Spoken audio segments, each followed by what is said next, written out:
আসন্ন দিল্লির বিধানসভা নির্বাচন। দিল্লির ৩০টি আসনে প্রার্থী ঘোষণা করল অজিত পাওয়ারের দল। নির্বাচন ঘিরে জাতীয় রাজনীতিতে শোরগোল।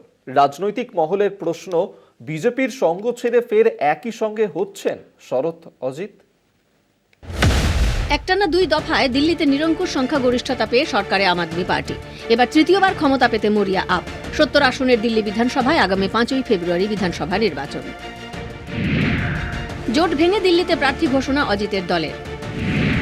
বিজেপির বিরুদ্ধে প্রার্থী ঘোষণা এনসিপির তরফে ৩০ আসনে প্রার্থী ঘোষণা।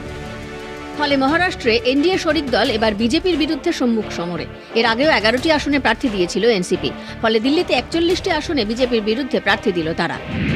প্রশ্ন উঠছে, তবে কি বিজেপির সঙ্গ ছেড়ে ফের একত্রিত হবেন চাচা ভাতিজা? একদিকে প্রতিদ্বন্দ্বী আপ ও কংগ্রেস, অন্যদিকে নিজেরই শরিক দলের বিরুদ্ধে এই লড়াই বিজেপির জন্য যথেষ্ট কঠিন বলেই মনে করছে রাজনৈতিক মহল। দিল্লি বিধানসভা নির্বাচনে দুই শরিক জেডিইউ এবং এলজেপির সঙ্গে আসন রফা করে লড়াইয়ে নেমেছে বিজেপি। জেডিইউ এলজেপিকে মাত্র একটি করে আসন ছেড়ে বিজেপি ৬৮ আসনে প্রার্থী দিয়েছে। সূত্রের খবর, বিজেপির এহেন আচরণে রীতিমতো ক্ষুব্ধ অজিতের দল এনসিপি, যার জেরেই ৪১টি আসনে সরাসরি বিজেপির বিরুদ্ধে নামল এনসিপি। রাজনৈতিক মহলের দাবি, দিল্লিতে বিজেপির বিরুদ্ধে এনসিপির প্রার্থী ঘোষণা আসলে এনডিএতে ভাঙনেরই ইঙ্গিত।